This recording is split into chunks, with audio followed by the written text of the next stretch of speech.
Well, what I want to do right now is sit down and have a rational conversation with you guys out there that don't like Bitcoin. And what I'm actually going to talk about is very strange things are setting up to happen.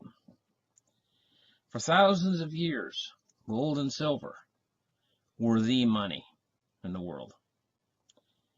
Chinese invented paper money. Paper money's never worked properly. It never will work properly. It's basically money by decree. It just doesn't work. It's inflationary, and this is why it doesn't work.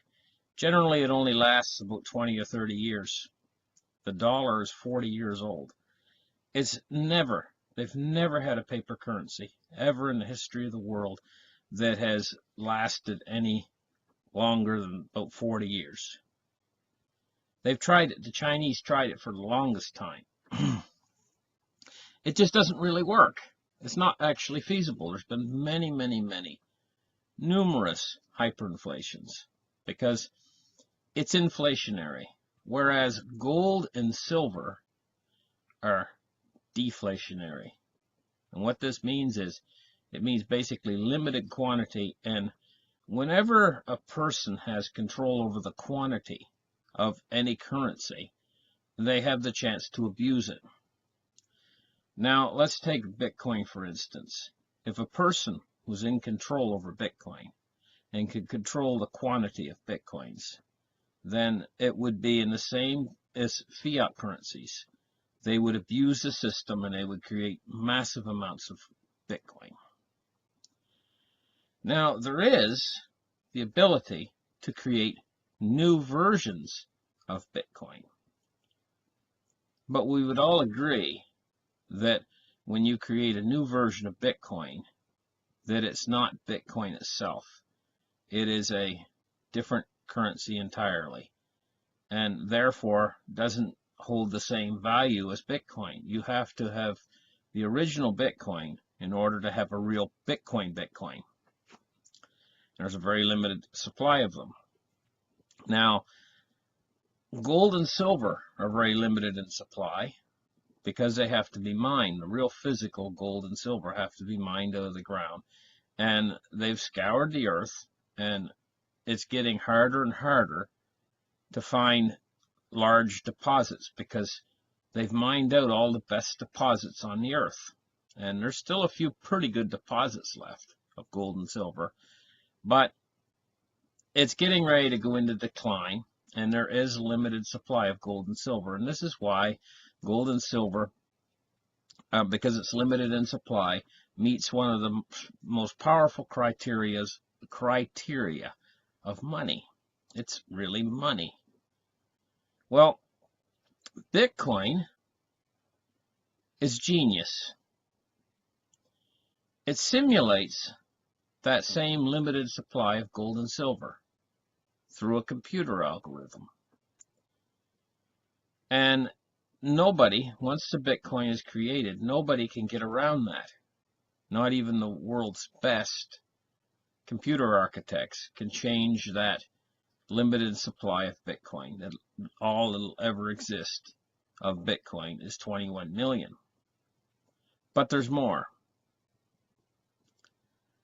And this is what makes it very interesting, is every time people do a transaction in Bitcoin, oftentimes what happens is there's a few little pieces of Bitcoin left over. Now, let me explain. Back when Bitcoin was cheaper, I used to mine Bitcoin and stuff, and I used to buy Bitcoin from different places and trade Bitcoin and stuff, and I had a number of accounts, different places, and Bitcoin was only like, I don't know, a little bit over $100 for a whole Bitcoin. Okay, and so one of the places I had an account, and I entirely forgot about that account because I transferred all the Bitcoin out of it into my wallet, right? So I forgot about it. Well, about a month ago, I said to myself, gee, I used to do business there, and I transferred all the Bitcoin out. I still have my account there. I'm just going to open up and see what's in my account. Now, I forgot about it because I transferred it all out. But back then, I considered that I transferred it all out because I transferred the bulk of it out. There was like 1.5 Bitcoins there, and I transferred like 99% of it out. So I went back there to check, right, to see what was there. And to my surprise, there was 2% of a Bitcoin left in there that I'd forgotten entirely about. It was just sitting in that account for like maybe 2 years. I don't know. It was just over 2%, right? To my surprise, this is hundreds of dollars worth now. Back then, when I transferred it out, it was like $1.50. And so it didn't meet the minimum requirement of a transfer. So I just left it there. I forgot about it. It just went out of my mind. Well, this happens all the time. A few little pieces of Bitcoin get left here and there at tail ends of computers. A guy will transfer his Bitcoin out of a computer and he'll leave just a little bit in a wallet, just a little bit, and then his computer will go to the dump or whatever. Sometimes it's a lot. There was a true story about a guy who bought, back when Bitcoin was 5 cents a piece, he bought $20 worth, and he put them on a laptop, an old laptop, very old laptop. His girlfriend or wife, I forget which it was, took the laptop and threw it out in the dump to the landfill. It had like 7,000 Bitcoins in it, because they were only a nickel a piece back then, and he bought like $20 worth. Well, it had a lot in it anyway. That had a lot of Bitcoin in it. And this has been back when Bitcoin went up to like $1,100 a piece, and he was in the landfill trying to find it because it was worth hundreds of thousands of dollars. And he wasn't a rich man. So he was trying to find it, but those Bitcoins were permanently lost. They're buried into the landfill. An awful lot of them gets lost. I've been doing research tonight to see how many Bitcoins get lost. And right now, there's supposed to be like 16 million Bitcoins out there. But really, there's only about 12 million. Then they continue to be lost. The actual numbers is about 12 million. They say there's 16 million, but this is wishful thinking because they're counting every Bitcoin that's ever been mined, and they don't account for loss. This loss, not only is it like 20% of the Bitcoins get lost up till now, but this is going to continue. It's not going to stop. Microtransactions, people are going to lose small amounts over the internet and continue to lose small amounts. And so Bitcoin is a dwindling commodity. They're getting to the point now where they keep halving the mining. They used to get, I think it was like 30 every hour or something, and now it's like half. They halved it. They have the blockchain. They're going to have it again in a couple more years, and then they're going to have it again. And every time they have it, the miners only get half as many Bitcoins. Where I'm going with all this, what I'm trying to explain is for a hoarder, and this is what all gold and silver bugs are, is hoarders. They hoard gold and silver. For a hoarder, this is a very strange anomaly to me and to my mind and my way of thinking, is that gold and silver bugs a lot of them don't like Bitcoin. It's very strange to me, and the reason why this is strange to me and foreign to me is because for a hoarder, this is a hoarder's dream come true, Bitcoin. Because of its extreme limited supply and the fact that that supply is going to dwindle even further into the future. This is a hoarder's dream come true. Even though it's on your computer, Bitcoin, you don't lose Bitcoin. Even if the internet were to go down, you would not lose your Bitcoin if you stored it on a paper wallet, because as soon as the internet comes back online, there's your Bitcoin. It's actually, in a way, it's easier to store and harder to lose than gold and silver. Somebody could come into your house and rob gold and silver, whereas Bitcoin, if it's stored properly on a paper wallet, they probably wouldn't find it. It'd be much easier to hide. and you could hide much, much larger amounts of money. Also, for transferring it around the world, it's fabulous. You can instantaneously move massive amounts of money halfway around the world across the internet, and nobody can stop it. Nobody can trace it. I shouldn't say nobody can trace it. They can, but it's not that easy to trace. It's not as easy as they think it is to trace, some people out there.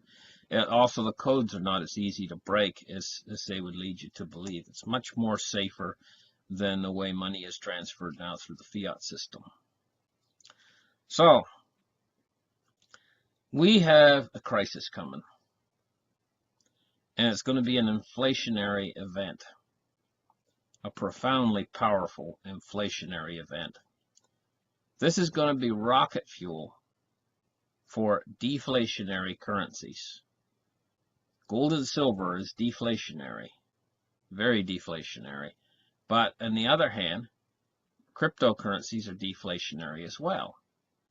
And so this rocket fuel that this event is going to create is going to light a fire under anything that's deflationary. At the same time, it's going to destroy the value of inflationary, things that are inflationary. So like the dollar. The dollar is inflationary. Every year you get chiseled away. They chisel away a certain percentage of your dollar through inflation. All the things that are inflationary are going to be destroyed in this crisis because people are going to, it's going to be an amazing time. It's going to be a vast transfer of wealth. And these bankers who actually set this thing in motion, in a way, it's almost like they're geniuses, because they knew when they put this Ponzi scheme in motion way back around 1913 or 1914, they knew what the end result would be. When they started it, the Federal Reserve, they knew that it would keep exponentially growing. The amount of debt would actually keep exponentially growing. You can never pay off the debt because the way the system works is, it's very simple. What they do is the Federal Reserve creates the money, and debt is attached to the money. They have to keep creating more money because they didn't create the money needed to pay off the outstanding debt each year. The money is basically lent into existence. Say it has a percentage of, let's give it a very low percentage of 1%. Okay, so they print $100. The Federal Reserve creates $100. They put it out there into the general money supply, and at the end of a year, if we have 1% of interest on that money needs $101 to pay it back. They only created the $100. They didn't create 101. So you cannot pay it back, because if you pay it all back, you'd have to pay back the 100. You're still missing the dollar, and the dollar was never created. Now, let's move that out a little bit. Let's create more. Let's say that 100 is in the system for a second year, and they create a second 100. So now there's $2 owing on that 100, the original 100, and they've created a second 100, which another dollar is owed on. So now $3 are owed. And the following year, they create another 100. Now the first 100 that they created owes $3 on it. The second 100 owes $2 on it. The third 100 owes another dollar on it. So you keep adding and accruing that amount that needs to be paid back in interest. The interest that needs to be paid back keeps accruing, keeps growing. Now, if you take this all the way back to 1914 and then you expand it out to where we are today, you've got $21 trillion owed back. They never created that $21 trillion. This is all of the accrued debt. This is all of the outstanding interest that's owed on the money that's been borrowed over the years. And so they have, because now that $21 trillion is creating more interest, needs to be paid back on it every year.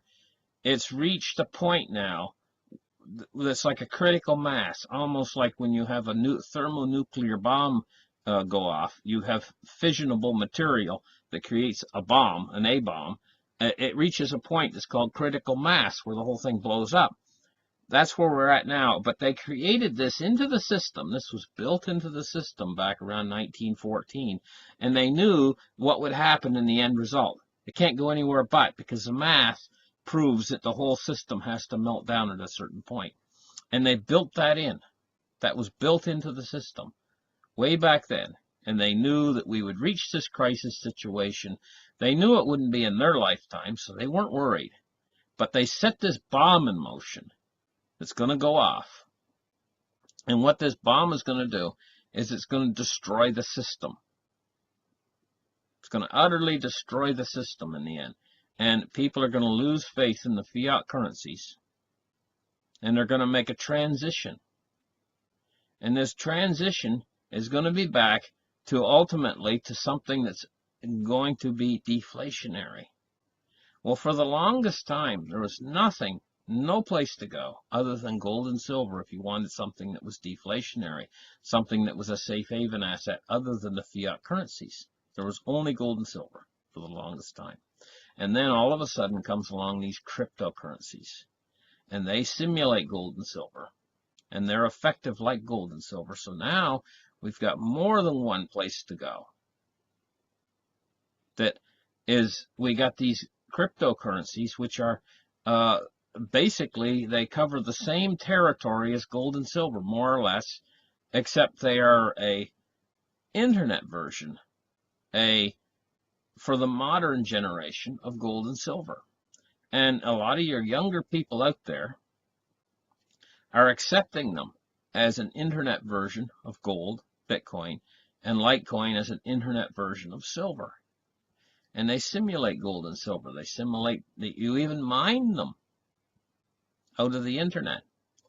So now we're coming to this crisis, this inflection point. Which way is it all going to go? Where are people going to turn? Are they going to turn to gold and silver and leave off the cryptocurrencies and just say, we don't want that junk? We want the gold and silver. When this crisis comes, are they going to say, hey, we just want the gold and silver, forget cryptocurrencies, let it die, and they're all going to dump them in the street, and they'll go down to zero and disappear. That's the end of it. That's the end of cryptocurrencies. And they're all going to flock to gold and gold and silver's price will go to the moon. Is that the way it's going to go? Or will it, a second alternative is that gold and silver and cryptocurrencies exist side by side and they both go up together? Could it go that way? Or let's follow a third alternative. That gold and silver actually suffer and cryptocurrencies are the accepted currency that they use when the crisis comes. Now, I've given you these three alternatives. It's going to have to be one of those three. There's no fourth choice. Either they're going to go for gold and silver and they're going to let Bitcoin die. That's alternative number one. Alternative number two is Bitcoin and gold and silver coexist and they both move up together. And the third one is that cryptocurrency leaves gold and silver in the dust, and gold and silver is a big loser. Now, the gold and silver bugs, they hate that third alternative, that gold and silver would be the big loser. They really love to hear me say that gold and silver is going to win the day and cryptocurrency is going to die. They love me hearing me say that. And then there's a third one where they both move up together. My personal opinion is it's going to be the one where they both move up together. But I think that cryptocurrency is going to be a little bit more desired than the gold and silver during the crisis. And I know that the gold and silver bugs did not like to hear me say that, but I believe it to be true. And I'm going to explain to you why I believe that cryptocurrency is going to be a bigger winner than gold and silver. The reason is there's going to be an awful lot of panic. And some people are going to even want to move around the world. They're going to want to get out of where they are if they're in a very bad crisis area. They're going to want to bug out. They're going to want to take their valuables with them. The cryptocurrencies are going to allow them to move through the borders without having all of their money robbed. I'll just call it that way. Where the gold and the silver, if you try to take it out of the country with you, they're going to steal it from you. Even if it's your life savings, even if it's all legitimate, even if you bought it with your own money and it's yours and you worked hard for it. Say you've bought 1,000 ounces of silver, you've worked hard for it, or whatever. They're going to catch you at the border, and they're going to do an anal cavity search on you. They're going to humiliate you, and then they're going to top it off, the icing on the cake, by stealing all your money with no recourse. They're not going to give you any recourse. In fact, they might even throw you into prison, and they might use a cattle prod on you. They might waterboard you just for fun and steal your money at the same time, because they are criminals. They are thugs. Right? Whereas the cryptocurrencies, you'll be able to move it, and you'll be able to move. You'll be able to bug out. This is going to be very much liked by the people who are going through this chaos. And in fact, a lot of them, if they want to move, or they want to get out of, they want to bug out, or they want to transfer their money from one place to another, they are going to sell off their gold and silver, and they're going to buy cryptocurrencies when cryptocurrencies are much higher. Now, there's another effect let's talk about. It's the fact that where does the money go when somebody takes their fiat currencies and they buy cryptocurrency? Let's take this as a case example. Pretend you have a man, and pretend he buys 1 Bitcoin. Let's just, for argument's sake, say that Bitcoin is back up to $10,000, right at $10,000, okay? Say it goes up, back up to $10,000. And you've got a man, and he goes out and he buys that 1 Bitcoin. Where's he going to get the money to pay for it? Most likely, he's going to go to his bank, and he's going to send a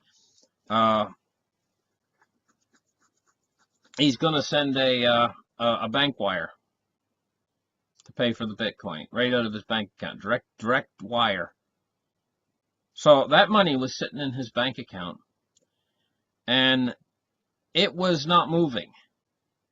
Its velocity of that money that was sitting in his bank account up till he makes that wire to buy that 1 Bitcoin, the velocity was 0 on that money. It was sitting in the bank. Say it was sitting there for 10 years. Suddenly he purchases that 1 Bitcoin. Now that money he purchased it with, it's very liquid. It's cash. It's become cash now. The guy who's just sold him the Bitcoin now has that money in his pocket. And the other guy has the Bitcoin. Now I'm going to ask you a simple question. The guy that just bought the Bitcoin, did he buy that Bitcoin to, say, go out and spend it for buying a new set of tires for his car, or to spend it for his house mortgage, or to spend it? No, he did not buy his Bitcoin for any of those things. He buys his Bitcoin for one purpose, because it's so deflationary. He knows it's going to go up in value because it's deflationary. And so he's got out of the fiat currencies because they're inflationary, and he knows they're inflationary, and he knows he's going to lose money by hanging on to the fiat currencies. So he's got out of the fiat currencies, he got into Bitcoin because he knows his Bitcoin's going to go up in value in the future. Because he's a smart man, right? And he also knows that he can use his Bitcoin to transfer across the internet. He's scared to buy gold because he's scared it's going to be confiscated, especially if he tries to move anywhere with it. Or even when he goes at point of sale, be confiscated. So he's invested himself in Bitcoin. Now at this point, he does not plan on selling this Bitcoin. He bought it as an investment.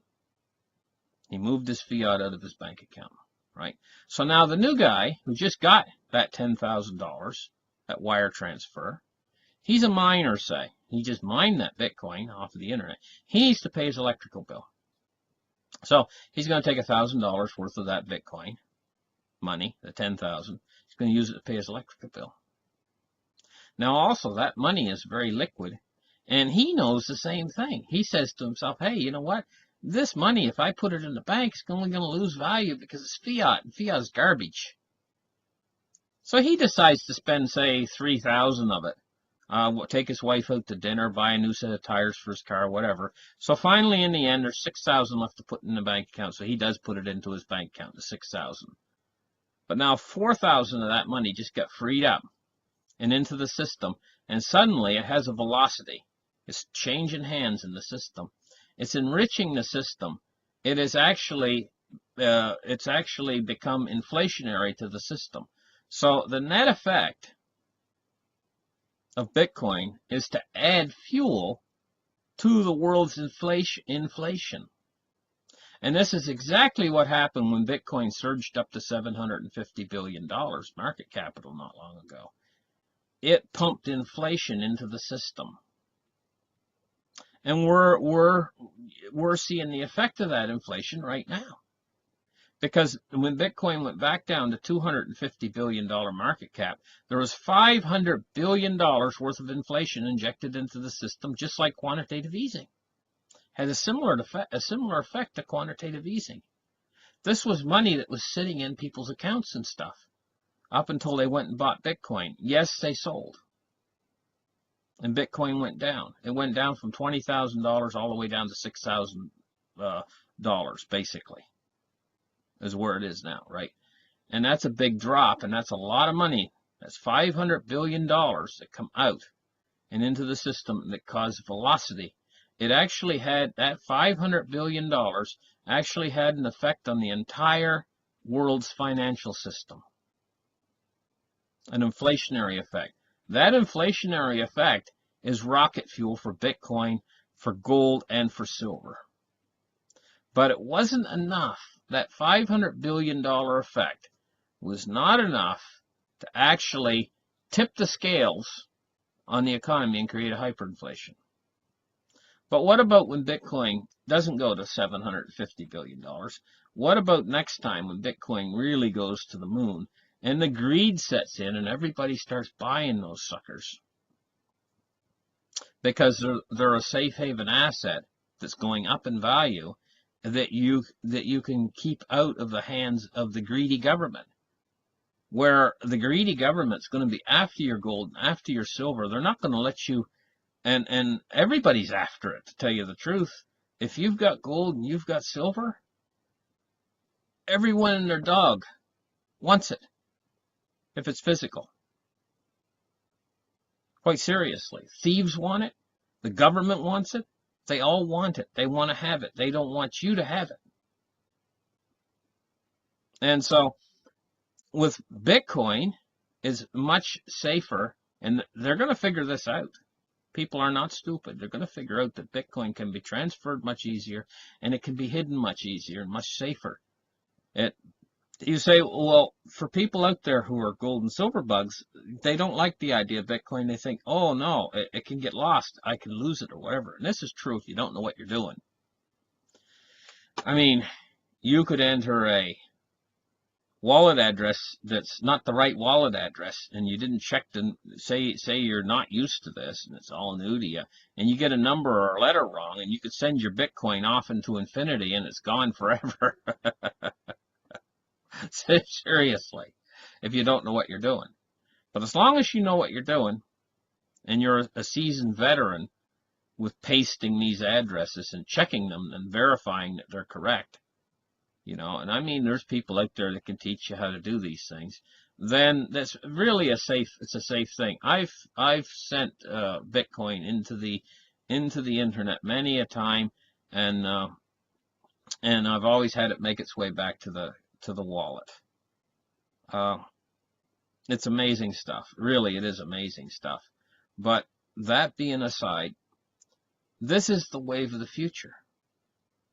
Cryptocurrencies are the wave of the future. And part of it is because of the safety of it. Say you've got your cryptocurrency on your phone, right? And say you've put your new wallet, say you've got a Breg wallet, and you've put that on your phone, okay? And you've written down these words, safety words. The words are like potato, carrot, beans. There's 12 words in all. And you put those words in a secure place. Say you've hidden them. I don't know. Say you got a pair of shoes that you've loved for years, and you took them over to the drill press, and you drilled a little hole in the bottom of the sole of those shoes, and you've kept those shoes for years. And say you take a little piece of paper and you write the 12 words down on a piece of paper, and you take that little hole that you drilled in the drill press and you slide that little rolled up piece of paper into that hole, and you put epoxy on both sides of it. Okay?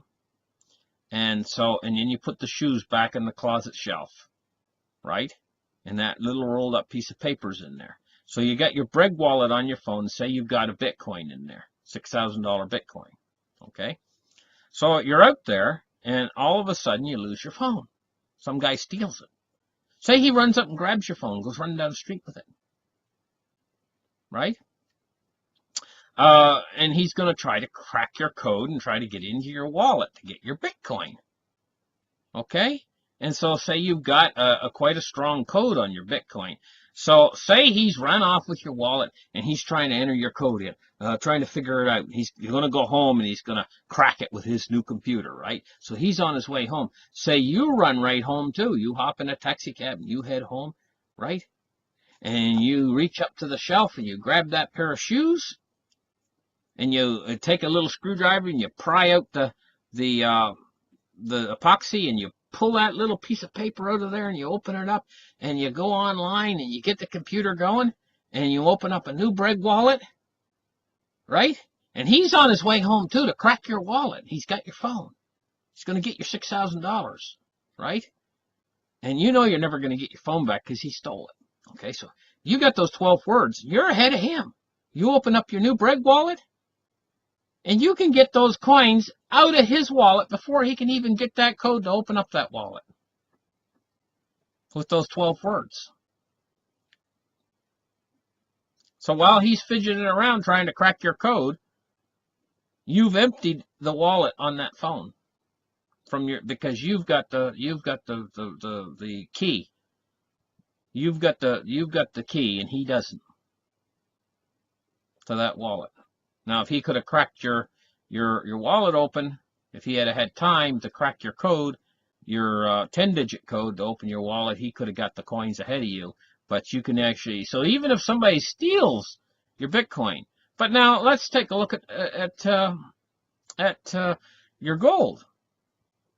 Say the opposite happens. Say you got a little coin purse in your wallet, and you're out one day, the same way as with your phone. And he reaches inside your wallet and grabs that little coin purse, and there's three gold eagles in there, or 3 gold buffaloes or whatever in there, right? And he runs down the street with it.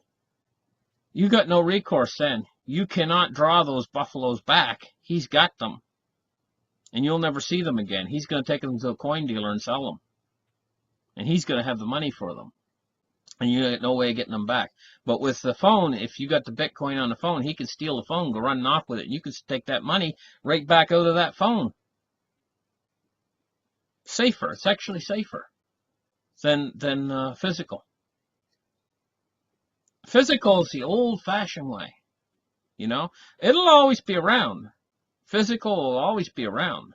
And it'll always have a value. And the value is going to go up. It's going to go up drastically higher than it is now, because it's deflationary. But at the same time, I tend to think that the real beneficiary of all of this trouble that's coming and this hyperinflation that's coming is actually going to be the cryptocurrencies, because these are the new wave of moving into the future. It's going to be very similar to what happened when you take a look back at mail. The old snail mail is similar and like gold and silver. And the new email and email addresses is like the cryptocurrencies. They're similar. Gold and silver are similar to Bitcoin and Litecoin. They are similar. They have similarities. They're both mined out of the ground, so on. But just like email is similar to the old snail mail, right? Well, snail mail's still here. The mail service is still out there, and it still has a job to do. Come rain or shine, they're still there, and gold and silver are still going to be there, right? But just like the email took over the vast majority, the cryptocurrencies are going to take over the vast majority of the job of money. This is where I'm going with this. And the driver is going to be this crisis that's coming up. This crisis is going to create a lack of confidence in the fiat currencies.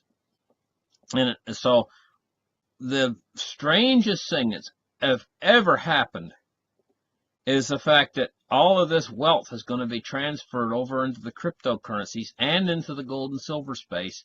It's going to be a massive wealth transfer coming up. If you're on the wrong side of this trade, if you've only got fiat currencies, you're absolutely going to get slaughtered. And the people that you know that have invested in cryptocurrencies, this is just beginning. If you look back at these people who bought Bitcoin back when it was a nickel a piece, you're envious of those people. But right now, at $6,000 a Bitcoin, you're going to be envious of them when Bitcoin moves to its final level. People will be envious. They'll say, how much was Bitcoin when you bought it? And you say $6,000 a piece. And they're going to say, oh my God, you could get a Bitcoin for $6,000? It's going to be the same idea now as people who bought them back when they were a nickel. Because this whole thing is only got one direction it can move in. You don't have to be a genius to actually see what's coming. The fiat currencies, the whole system has been abused, and it's been set in motion way back in 1914 what the end product's going to happen, how it's going to hit this exponential hockey curve. Like it's a hockey curve is like a shape that goes along and then it goes almost straight up. Well, that's the way the world's debt is right now. That's the way the United States debt is going right now, and soon they're not going to be able to service it anymore. And they don't have too many directions to move in. They have two directions. The debt's at, what, 21 trillion right now and rising really fast. Soon they're not going to be able to service it. They only got two directions they can move in. A general default, where they basically default on the U.S. Treasury bonds, default on everything, default on their payments of their everything, and the United States government goes into default. They'll never do that. That ain't going to happen. Just take a look at the debt ceiling. Every time it gets up to the point where they're going to have to default, they raise the bar. Do you ever believe that they'll stop raising the bar? That's the one way that they could move. They could default, but they're not going to. And then there's one other direction they can move, and that's just to constantly keep printing more money. That is the direction they're going to move in, and that in the end creates a hyperinflation. There's no way out of the situation that we're into right now. It's a trap with only one way out. They got to keep moving forward. And it leads to hyperinflation in the end. And in the end, it's going to be the fuel, the driver for these cryptocurrencies and gold and silver. So listen, thank you guys for listening. Like and subscribe, and we're going to catch you in the next show. Bye-bye.